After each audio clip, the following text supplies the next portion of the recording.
Starting this one a little early, but Saturday night, New Japan Pro Wrestling once again gets back in America with New Japan Resurgence 2024 from the Toyota Arena in Ontario, California.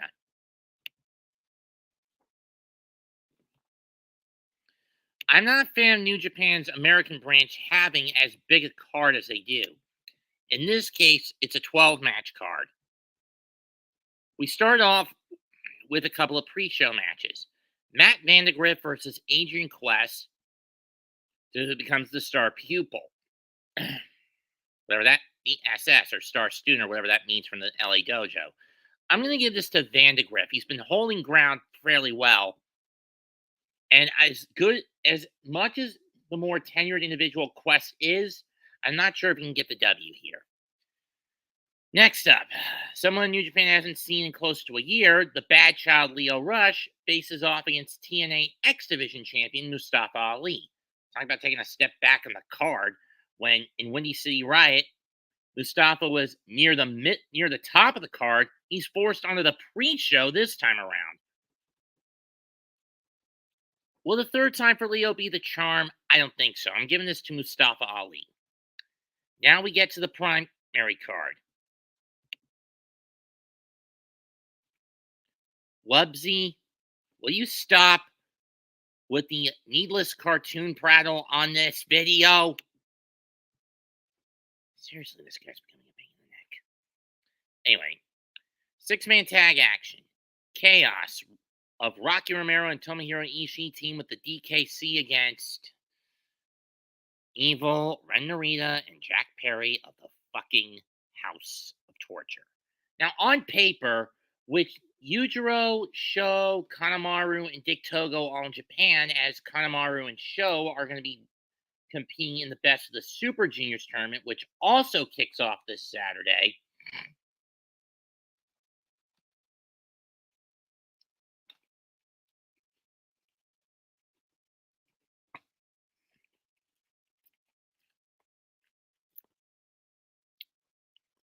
You would assume the playing field will be even. But given how much lower on in the packing order of New Japan the DKC, Tomohiro Ishii, and Rocky Romero are, I'm going to play it safe and give it to the House of Torture. Expect the House of Torture to take at least a handful of shortcuts with this trio.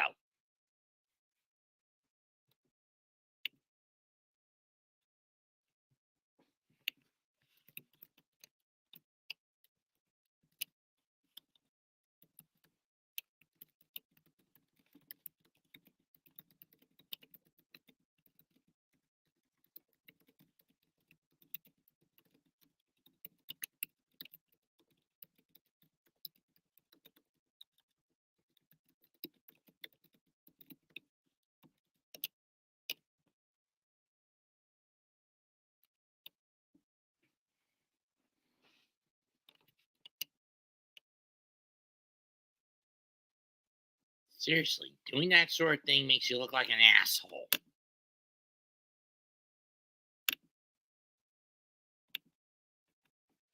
Anyway, next up, the strong openweight tag titles are on the line. Probably the last chance for G.O.D. as Phantasmo and Hikuleo look to get the titles back from TMDK's Shane Haste and Mikey Nicholls. At Windy City Riot, it was the use of a blind tag that got TMDK the titles. Then to Taku, they pulled it off again with a blind tag. Will they go 3 for 3? I'm not sure.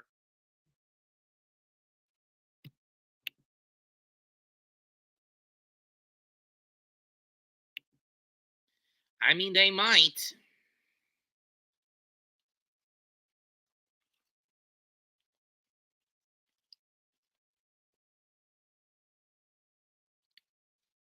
Popeye's Gold Barbecue Chicken Sandwich. I'm not doing a review with this one. Once not given how I had to rush this. But regardless.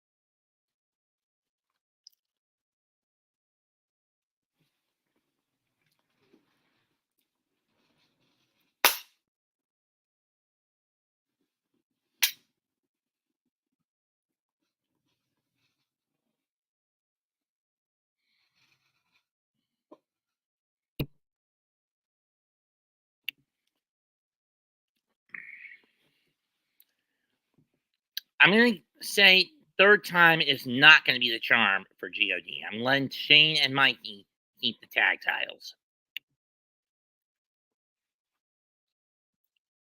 Next up, Team No Filthy Days Off. Tom Lawlor and Fred Rosser take on former Team Filthy members, the West Coast Wrecking Crew, Jorel Nelson and Royce Issacs. It boiled over at Windy City Riot after Issacs and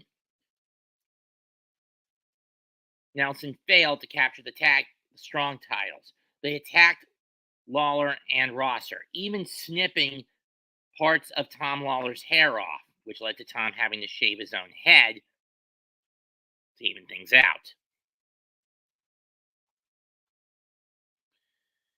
Lawlor and Rosser are looking for revenge, and I believe they're going to get it. I'm going to give this to Filthy Tom and Mr. No Days Off. It's time to go to work, and it's time to pay the consequences, Nelson and Issacs. Next up, Los Ingobernables de Japon of Tetsuya Naito and Yota Tsuji against Bullet Club's David Finlay and KENTA. This is probably to set up a global heavyweight title match for Finlay. Dominion. The question is, who does he defend his title against? Now, on the other hand, you could also apply this to KENTA having to defend, and with KENTA and Chase Owens down the line to Dominion having to defend the IWGP Heavyweight Tag titles.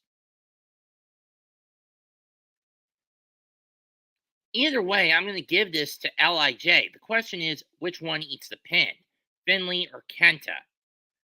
Either way, title shots are going to get coughed up, in my opinion.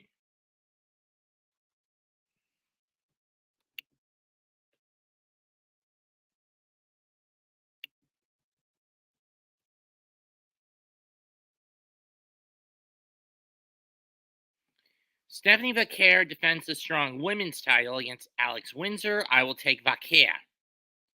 Those who don't know, Vaquer is more prominently seen in promotions like CMLL and Wonder Ring Stardom in Mexico and Japan, respectively. It's kind of a no-brainer with this one. Windsor, who's more prominent on the British indie scene, I haven't seen a lot of. Hiroshi Tanahashi versus Zack Sabre Jr. If this is to set up the TV title match at Dominion, I do not want to see Zack Cobb 5, but I think we're going to get it. I'm going to go Zack. TV title match, Jeff Cobb against Lance Archer. I'm giving it to Cobb.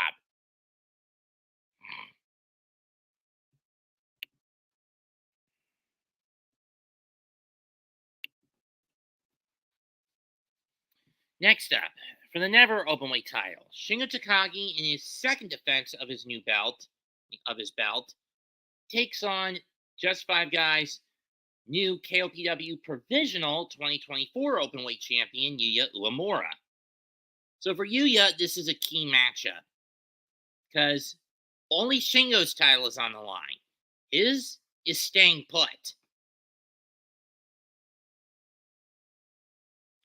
Put on his waist.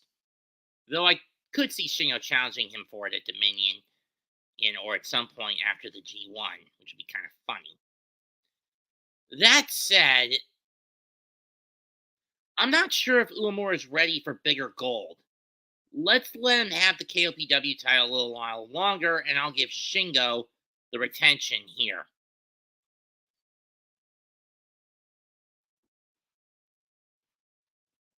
Next up, no ropes, last man standing for the strong openweight title. Eddie Kingston defends against Gabe Kidd. Kidd has been in an uncontrollable bloodlust, attacking whatever champions come across him, whether it's Will Ospreay, Jon Moxley, Shingo Takagi, Kaito Kiyomiya, who he will get a crack at on June 16th in Nagoya for the GHC heavyweight title, or especially his first target, Eddie Kingston. Pull the trigger on giving Kidd a belt. This is where this all has to culminate, in my view. I'm giving this to Gabe Kidd to walk out of the Toyota Arena with the strong Openweight championship. It's the only move I could see happening. This is the last bit of belt of that old AEW Triple Crown, Continental Triple Crown that Eddie he's got left. He dropped the Continental title to Okada in March. He dropped the Ring of Honor World title to Mark Briscoe in April. So why not complete the trifecta in May by having him drop the Strong title? Finally, the main event for the IWGP World Heavyweight Championship. Jon Moxley defends against his protege, Shota Umino. We said Narita wasn't ready. I said out of the Reiwa era Musketeers. I said that Tsuji, when he got his 2 cracks at the IWGP World title against Sonata and Naito, he wasn't ready. I said to Narita, with his shot against Moxley last week, he was never going to be ready with the mindset that he's got as part of the House of Torture. Umino, I said in his pursuits of the television, US, UK, and Never Crowns, he wasn't ready.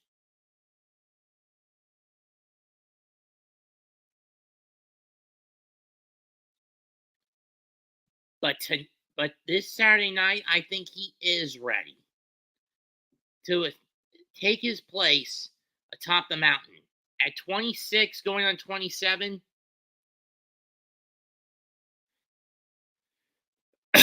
and being the only one of the 3 men who entered the All Together show this past Monday in the Budokan without a poster boys without gold, as Yuki Ueno, DDT's K.O.D. Openweight Champion, Kaito Kiyomiya, Pro Wrestling Noah's GHC Heavyweight Champion.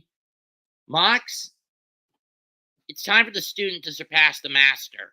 I'm giving this to Shota Umino to walk in as challenger, but he's leaving to Ontario, California as the 10th IWGP World Heavyweight Champion. Narita would not leave with it, but last week in Fukuoka, and thank God he didn't. But I believe Umino will.